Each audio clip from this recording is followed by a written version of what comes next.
يهده الله فلا مضل له ومن يضلله فلا هادي له ونشهد أن لا إله إلا الله وحده لا شريك له ونشهد أن سيدنا ونبينا ومولانا محمدا عبده ورسوله صلى الله تعالى عليه وعلى آله وأصحابه وأزواجه وذرياته وبارك وسلم تسليما كثيرا كثيرا أما بعد أعوذ بالله من الشيطان الرجيم بسم الله الرحمن الرحيم يا أيها الذين آمنوا ادخلوا في السلم كافة ولا تتبعوا خطوات الشيطان إنه لكم عدو مبين وقال تعالى أم كنتم شهداء إذ حضر يعقوب الموت إذ قال لبنيه ما تعبدون من بعدي قالوا نعبد إلهك وإله آبائك إبراهيم وإسحاق وإسماعيل إله واحدا ونحن له مسلمون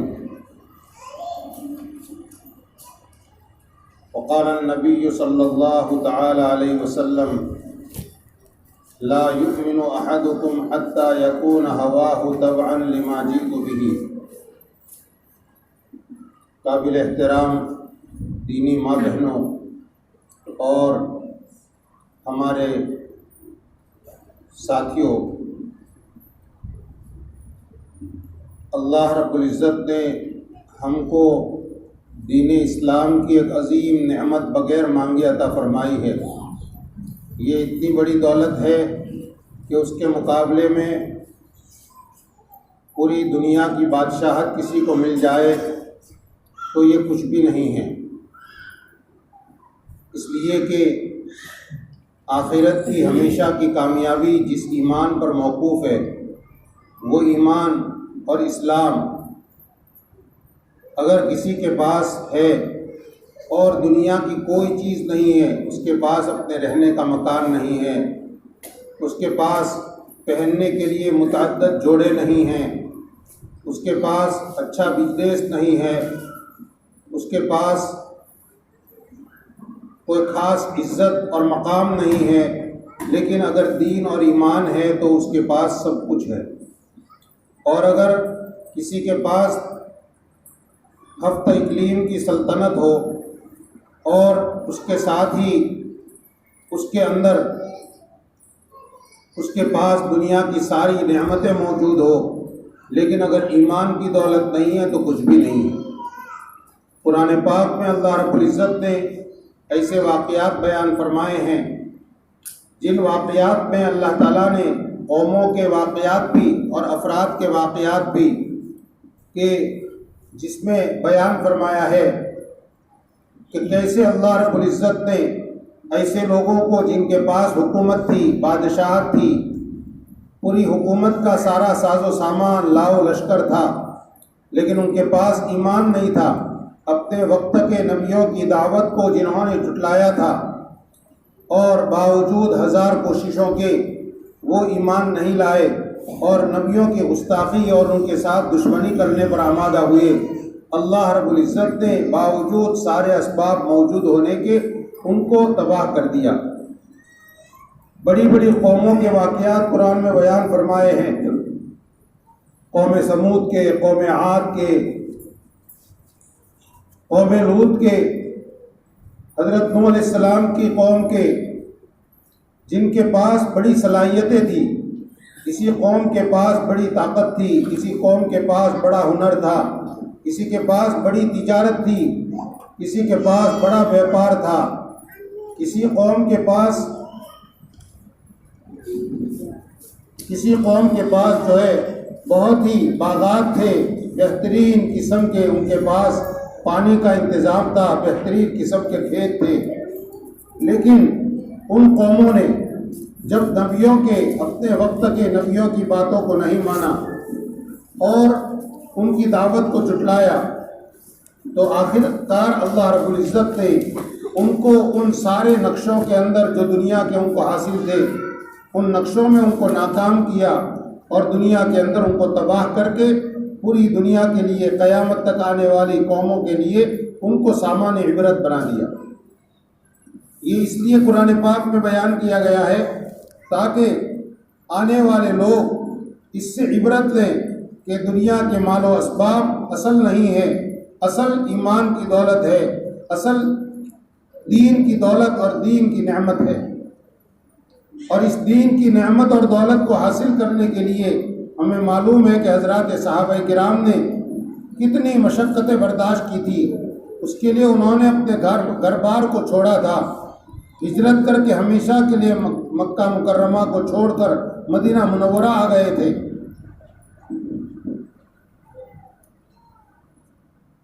عورتوں نے بھی اپنے دین اور ایمان کو بچانے کے لیے ہجرتیں کی تھی۔ مکہ مکرمہ میں جب حضور پاک صلی اللہ علیہ وسلم نے دین کی دعوت دینی شروع کی اور مشرکین مکہ نے جب آپ علیہ الصلوۃ والسلام کو جھٹلانا شروع کیا اور ایمان والوں کو تنگ کرنا اور پریشان کرنا بلکہ ان پر ظلم و ستم ڈھانا شروع کیا، تو مکے میں سے کچھ لوگوں کو اللہ کے نبی صلی اللہ علیہ وسلم نے اجازت مرحمت فرمائی کہ جاؤ تم ہجرت کر کے حبشہ چلے جاؤ۔ مکہ مکرمہ سے حبشہ تک کا سفر سمندر کا بہت کٹھن سفر تھا اس زمانے کا، اور تقریباً ایتھوپیا مکہ سے 2000 کلومیٹر کی دوری کے اوپر تھا۔ اتنا لمبا سفر اس زمانے کی سیدھی سادھی کشتیوں میں کرنا بہت بڑا سفر تھا، لیکن عورتوں نے ہمت کی۔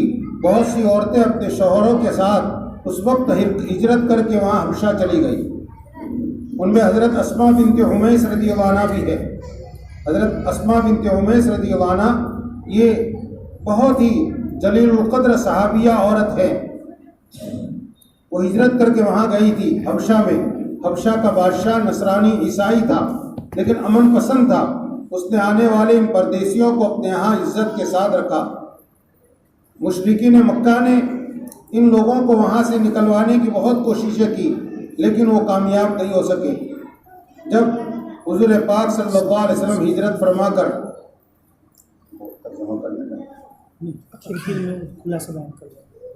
حضور پاک صلی اللہ علیہ وسلم جب ہجرت فرما کر مدینہ منورہ تشریف لے آئے، اور تشریف لانے کے بعد 8 سال کے بعد جب آپ خیبر کی جنگ لڑ رہے تھے، اس وقت حبشہ سے بچے ہوئے لوگ ہجرت کر کے مدینہ منورہ پہنچ گئے۔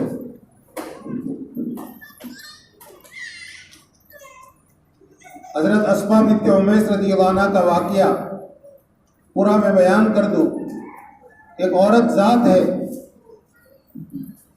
وہ اپنے شوہر حضرت جعفر رضی اللہ تعالیٰ عنہ جو حضور اکرم صلی اللہ علیہ وسلم کے چچیرے بھائی ہیں، ان کے ساتھ ہجرت کر کے وہاں گئی تھی حبشہ، اور وہاں سے جب وہ واپس آئی، ایک مرتبہ حضرت عمر رضی اللہ تعالیٰ عنہ کی صاحبزادی ام المؤمنین حضرت حفصہ رضی اللہ عنہ کے پاس ملنے گئی تھی۔ حضرت حفصہ رضی اللہ عنہ کے والد حضرت عمر بن خطاب رضی اللہ عنہ وہاں پہنچ گئے۔ پوچھا کہ کون ہے؟ بتایا گیا کہ یہ اسماء ہیں۔ تو حضرت عمر رضی اللہ تعالیٰ عنہ نے چھیڑنے کے لیے فرمایا کہ کون اسماء؟ وہ حبشہ والی، وہ سمندر میں سفر کرنے والی اسماء۔ تو حضرت اسماء رضی اللہ عنہ نے فرمایا، حضرت حفصہ رضی اللہ عنہ نے فرمایا کہ ہاں وہی اسماء ہے۔ حضرت عمر رضی اللہ تعالیٰ عنہ نے یہ فرمایا کہ سنو، ہم نبی کریم صلی اللہ علیہ وسلم کے پاس ہجرت کر کے آنے میں ہم تم سے پہل کر گئے، یعنی تم لوگ تو حبشہ سے ہجرت کر کے اب پہنچے ہو، اور ہم تو ہجرت کر کے 8 سال پہلے آ گئے تھے مدینہ منورہ میں۔ تو حضرت اسماء رضی اللہ عنہ کو طیش آ گیا، ان کو غصہ آیا، اور انہوں نے فرمایا کہ ایسا نہیں ہو سکتا کہ تم حضور پاک صلی اللہ علیہ وسلم کے پاس ہجرت کرنے میں ہم سے آگے بڑھ گئے ہو، بلکہ حقیقتاً ہجرت مکہ چھوڑ کر حبشہ کی ہم نے پہلے کی تھی، اور ہم ہجرت کر کے ایسی جگہ گئے تھے کہ جہاں پر ہم کو ڈرایا جاتا تھا، جہاں پر ہم کو گھبرایا جاتا تھا، جہاں پر ہمارے لیے بہت پریشانیاں تھیں، بالکل اجنبی جگہ کے اندر ہم بے ایمانوں کے ملک کے اندر تھے، اور تم لوگ تو مدینہ منورہ میں تھے، حضور پاک صلی اللہ علیہ وسلم کے پاس تھے، حضور پاک صلی اللہ علیہ وسلم تمہارے بھوکے کو کھانا کھلاتے تھے، تمہارے مانگنے والے کو آپ دیتے تھے، یعنی تمہیں تو یہ سب لذتیں حاصل تھی اور ہم دور دراز کے اندر تھے۔ پھر حضرت اسماء رضی اللہ عنہا نے فرمایا کہ میں کوئی چیز کھاؤں گی نہیں، پیوں گی نہیں جب تک حضور پاک صلی اللہ علیہ وسلم کی خدمت میں حاضر ہو کر آپ سے میں سوال نہیں کرتی کہ ہم یہ ہجرت میں آگے کون۔ دیکھو ان صحابہ کرام اور صحابیات کے ہاں ہجرت میں آگے کون، یعنی ثواب کس کو زیادہ ملے گا، ان کے ہاں تذکرے تھے۔ جب حضرت اسماء رضی اللہ عنہا حضور پاک صلی اللہ علیہ وسلم کی خدمت میں حاضر ہوئی اور آ کر عرض کیا کہ حضور عمر بن خطاب رضی اللہ عنہ ایسا کہتے ہیں کہ ہم تم سے ہجرت میں آگے بڑھ گئے۔ حضور نے فرمایا تم نے کیا جواب دیا؟ میں نے کہا کہ میں نے یہ جواب دیا۔ آپ نے فرمایا کہ تم نے صحیح جواب دیا۔ اے حبشہ والو، اے حبشہ کی ہجرت کرنے والوں، تمہارے لیے تو 2 اجر ہیں اور تمہارے لیے 2 ہجرتیں ہیں، ایک ہجرت مکہ سے حبشہ کی اور دوسری ہجرت حبشہ سے مدینہ منورہ کی۔ یہ کہہ کر آپ نے ان کی تائید فرمائی۔ خیر میں عرض کر رہا تھا کہ اس طرح سے حضرات صحابیات عورتوں نے بھی اپنے دین اور ایمان کو بچانے کے لیے انہوں نے اپنے پیارے وطن کو چھوڑ کر ہجرت کی اور ہمیشہ کے لیے کی۔ یہ دین بڑی قربانیوں کے ساتھ وجود میں آیا ہے اور بڑی قربانیوں کے ساتھ ہم تک پہنچا ہے۔ محترم ماں بہنوں، اس دین کے پیچھے حضرات صحابہ کرام کی، ان کے گھرانوں کی، ان کی بیویوں کی، سب کی ان کے اوپر قربانی لگی ہے اور سب کی قربانی کے نتیجے میں انہوں نے اپنے بیٹوں کو شہید کرایا ہے، انہوں نے اپنے شوہروں کو شہید کرایا ہے، بلکہ بعض تو جانباز عورتوں نے خود شہادت حاصل کی ہے، تب جا کر یہ دین صحیح شکل کے اندر آج 1450 سال کے بعد ہمارے پاس موجود ہے۔ اتنی قربانیوں کے ساتھ جب یہ دین ہم تک پہنچا ہو، ہماری ذمہ داری ہے کہ اس دین کو ہم اپنے سینے سے لگائیں اور اس کے ساتھ اپنے دامن کو وابستہ کریں اور دین کے اوپر، دینداری کے اوپر مضبوطی کے ساتھ ہم عمل کریں اور اس کے اوپر قائم رہیں۔ اگر ہم نے اس دین کو مضبوطی سے نہیں پکڑا اور مرضی کا دین ہم نے حاصل کیا، میں کہا کرتا ہوں کہ آج دین کی 2 قسمیں ہم نے کر دی۔ ایک دین وہ ہے جو ہماری مرضی کا ہے، مرضی کی چیزوں کو تو ہم دین سمجھ کر کرتے ہیں، لیکن جو چیزیں ہماری مرضی کے خلاف ہوتی ہے ہم ان سے بالکل منہ موڑ کر بیٹھ جاتے ہیں اور وہاں پر ہم اپنے خاندان کے رسم و رواج پر عمل کرتے ہیں یا وہاں پر ہم اپنے قوم کی برادری کے طریقوں کے اوپر عمل کرتے ہیں اور دین کے طریقوں کو ہم ذبح کر دیتے ہیں۔ حضور پاک صلی اللہ علیہ وسلم نے ارشاد فرمایا تھا، جب آپ دنیا سے رخصت ہو رہے تھے، آپ نے ارشاد فرمایا تھا ترکت فیکم الثقلین، میں تمہارے درمیان میں 2 بوجھل اور بھاری چیزیں چھوڑ کر جا رہا ہوں، لن تضلوا ما تمسکتم بہما، تم ہرگز گمراہ نہیں ہوں گے جب تک تم ان دونوں کو مضبوطی سے پکڑے رکھو گے۔ ایک آپ نے فرمایا کتاب اللہ کی کتاب، اور دوسری میری سنت یعنی میرا طریقہ۔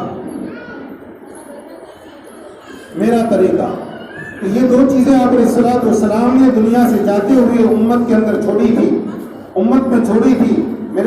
میرے بھائیوں اور میری محترم ماں بہنوں، ہمارے لیے یہ 2 چیزیں اس زمانے کے اندر بھی 2 وزنی چیزیں ہیں۔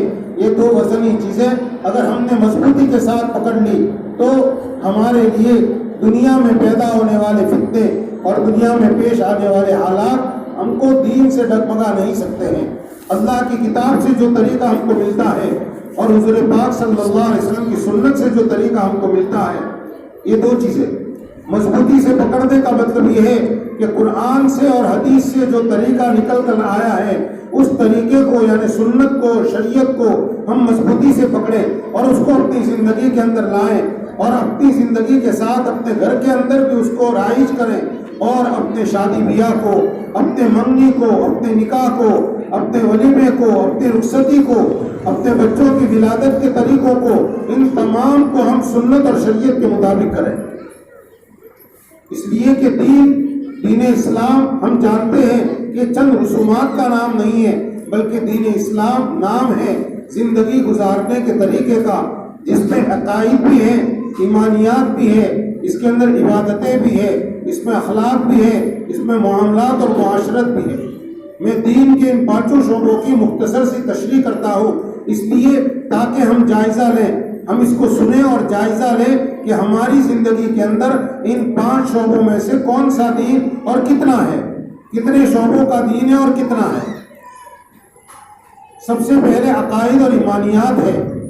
ایمان اللہ کی ذات کو نفع نقصان کا مالک سمجھنا، اللہ تعالیٰ کی ذات کو اپنا معبود سمجھنا، اللہ تعالیٰ کی ذات کو اپنا پروردگار اور پالنہار سمجھنا۔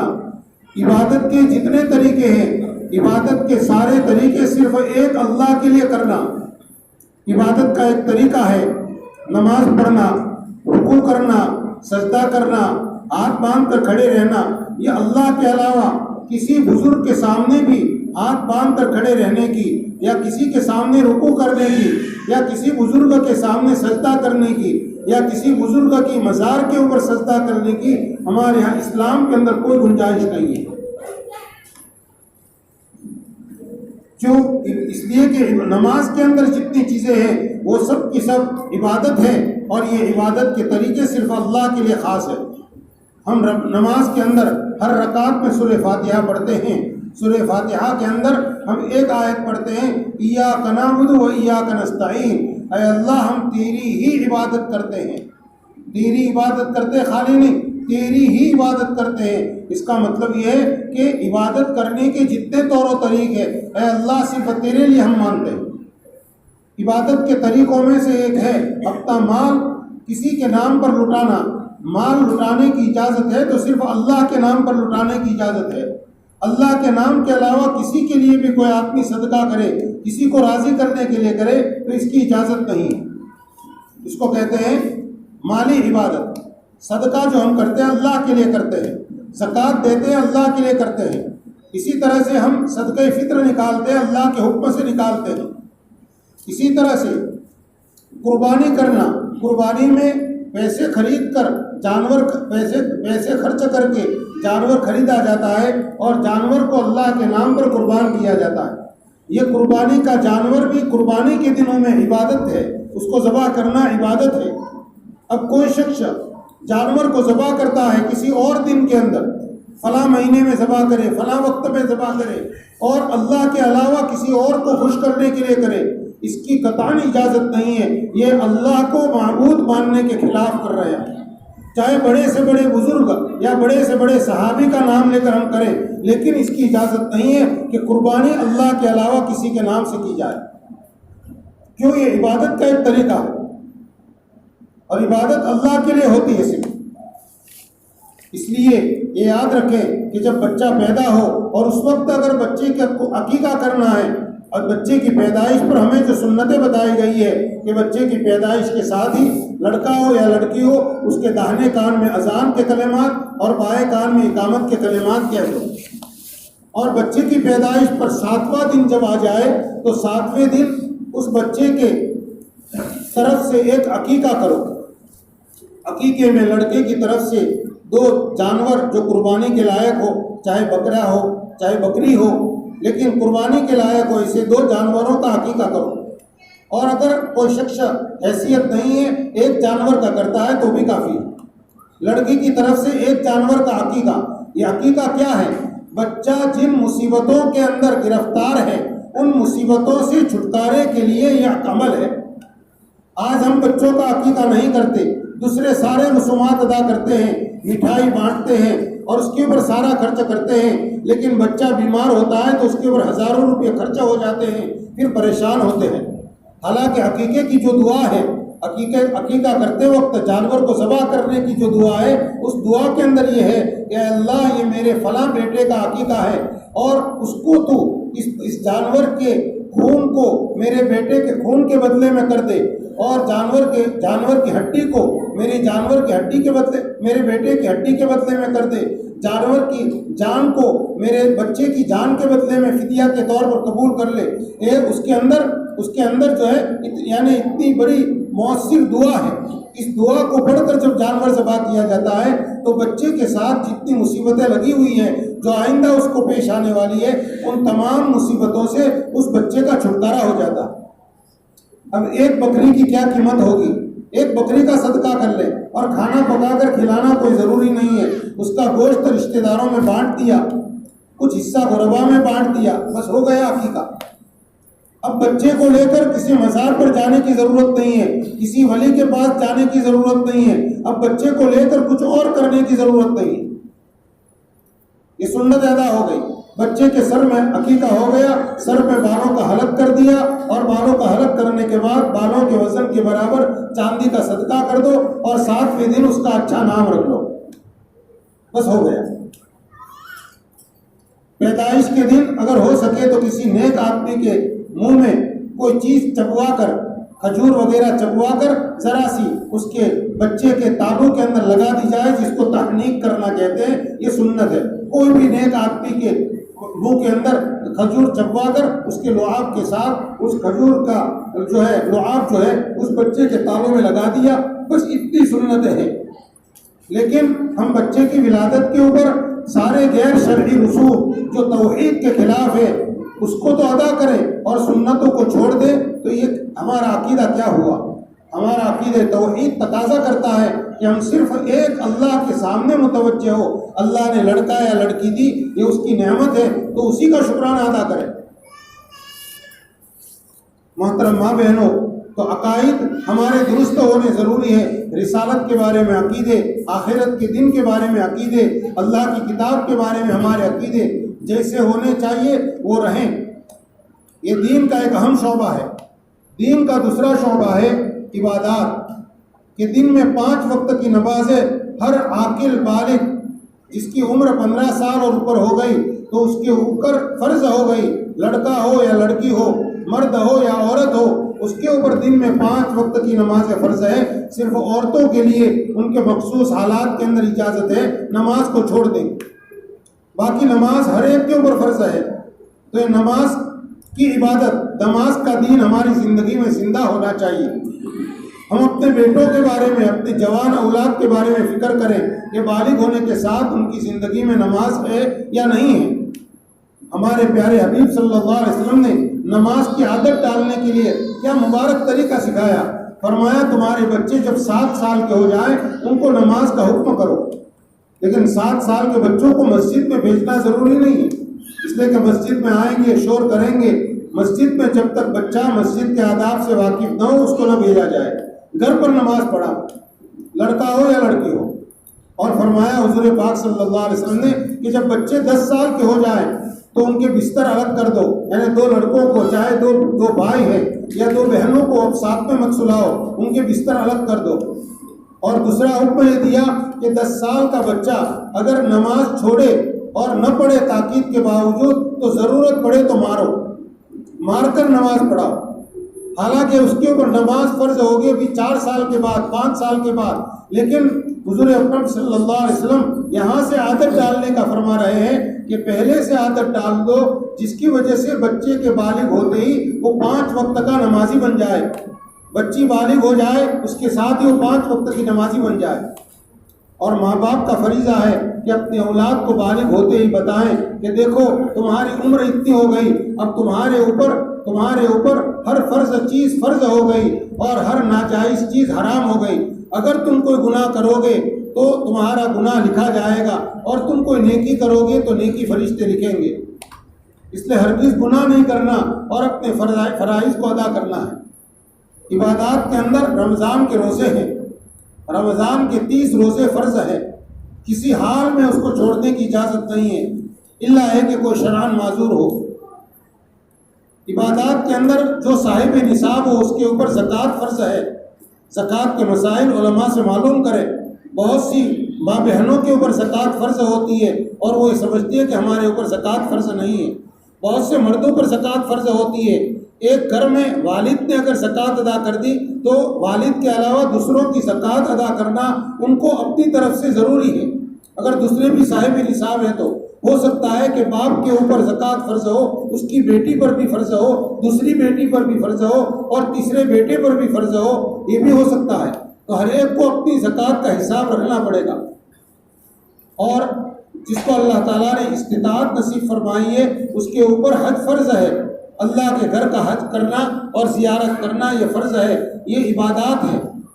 اتنا تو ایمان والوں کے اوپر ضروری قرار دیا گیا. اس میں زکوٰۃ اور حج ہر ایک کے اوپر فرض نہیں ہے. جس پر فرض ہے اس کو ادا کرنا ضروری، جس نے ادا نہیں کیا اس کے ذمے سے ساقط نہیں ہوتا، ختم نہیں ہوتا. دینی ماں بہنوں، دین کا تیسرا شعبہ جو ہے وہ معاملات کا ہے، یعنی تجارت کرنا، کوئی چیز لینا، خریدنا، بیچنا. اس کے اندر بھی ہماری شریعت نے اور حضور اکرم صلی اللہ علیہ وسلم نے بہت سے احکامات بتائے ہیں. اس کے اندر ہم آزاد نہیں ہیں کہ بازار میں اس طرح چل رہا ہے تو ہم اسی طرح سے تجارت کریں.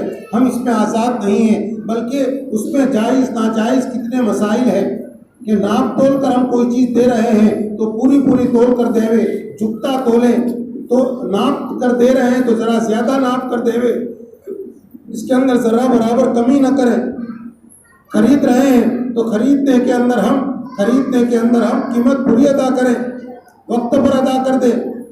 سبزی خریدنے والوں سے کبھی بغیر پوچھے ان سے ایک دو چیزیں ہم اپنے جولی کے اندر ڈال دیتے ہیں، یہ درست نہیں ہے. اس کی اجازت کے بغیر اس کی ایک پیسے کی چیز ہمارے لینا درست نہیں ہے.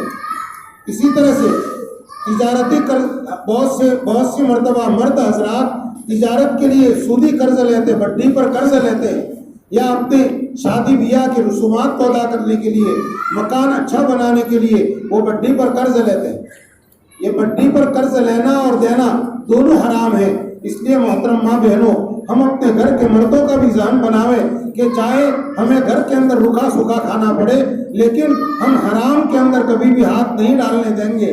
اپنے اولاد کو بھی ہم تاکید کریں کہ بیٹے جب آپ کمانے کے لیے جا رہے ہو تو ناجائز طریقے پر کما کر گھر پر مت لاؤ، بلکہ جائز طریقے پر کماؤ تاکہ ہم حلال طریقے کے لقمے کھائیں. اس لیے کہ جب حرام لقمے پیٹ میں جاتے ہیں تو حرام لقموں کا اثر ہمارے اخلاق کے اوپر پڑتا ہے، حرام لقموں کا اثر ہماری عبادات کے چھوٹنے کی شکل میں ہوتا ہے، حرام لقموں کا اثر حرام کام کرنے کی شکل میں وجود میں آتا ہے.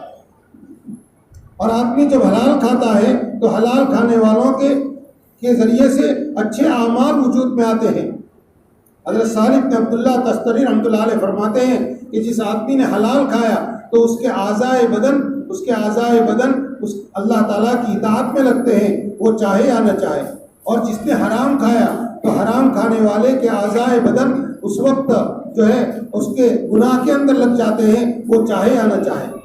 اس لیے ہمیں اپنی اولاد کو حرام لقمے کھانے کھلانے سے بچانے کی بہت زیادہ ضرورت ہے. اگر ہم نے یہ نہیں کیا تو ہم نہیں چاہیں گے پھر بھی ہماری اولاد بد اخلاق بنے گی، ہمارے لیے نافرمان بنے گی. بڑھاپے کے اندر ماں باپ دیکھتے ہیں کہ بچہ جوان ہو گیا، اس کا نکاح ہو گیا، اب وہ ہماری طرف دیکھتا نہیں ہے. یہ اس کے اخلاق جو بگڑے ہیں، اس نے اپنے ماں باپ کو پہچاننا چھوڑ دیا. اس کی وجہ یہ ہے کہ ہم نے ان کو غذا ایسی کھلائی تھی کہ اس کا اثر ظاہر ہو رہا ہے. اللہ تعالیٰ معاف فرمائے. اس لیے میرے بھائیوں جو یہاں حاضر ہیں اور دینی ماں بہنوں، سب کی خدمت میں ہم یہ گزارش کرتے ہیں کہ اپنی کمائیوں پر خاص دھیان دیں. اور چوتھی بات، معاشرت، آپس میں کیسے رہنا. ماں باپ کو اپنے اولاد کے ساتھ، اولاد کو اپنے ماں باپ کے ساتھ کیسا برتاؤ کرنا، خاوند کو اپنی بیوی کے ساتھ اور عورت کو اپنے خاوند کے ساتھ کیسا برتاؤ کرنا. اگر گھر کے اندر کوئی بہو آئی ہوئی ہے تو ساس کے اوپر، خسر کے اوپر اپنی بہو کی ضرورتوں کو پورا کرنا اور اس کو کوئی تکلیف نہ پہنچے، اس کے اوپر ظلم نہ ہو، اس کا خیال کرنا. اور بہو کے اوپر اپنے سسر اور اپنے ساس کے حقوق کو ادا کرنا، ان کی اگر وہ خدمت کے محتاج ہے تو ان کی خدمت کرنا. یہ سب معاشرت کے آداب اللہ کے نبی صلی اللہ علیہ وسلم نے تفصیل سے بتلائے ہیں اور قرآن پاک میں بھی اس کا بیان ہے. بھائی بہنوں کا آپس میں تعلق کیسے ہو، بڑوں کا چھوٹوں کے ساتھ، چھوٹوں کا بڑوں کے ساتھ، ہمارا اپنے پڑوسیوں کے ساتھ برتاؤ کیسے ہو، یہ سب جب حقوق ادا کیے جاتے ہیں اور معاشرت کے آداب کو برتا جاتا ہے تو آپس میں محبتیں باقی رہتی ہے. اور معاشرت کے آداب اور اس کے حقوق کو جب ضائع کیا جاتا ہے تو آپس کے اندر دشمنیاں پھیلتی ہے. گھروں کے اندر، خاندانوں میں جو دشمنیاں پھیلتی ہے، اس کی بڑی وجہ یہ ہے. اس لیے محترم ماں بہنوں، ہمارے اوپر یہ ضروری ہے کہ ہم اپنی معاشرت کو درست کریں. معاشرت کو درست کر دیا تو سمجھو کہ ہم نے اپنے اپنے خاندان کے اندر محبت کے بیج بو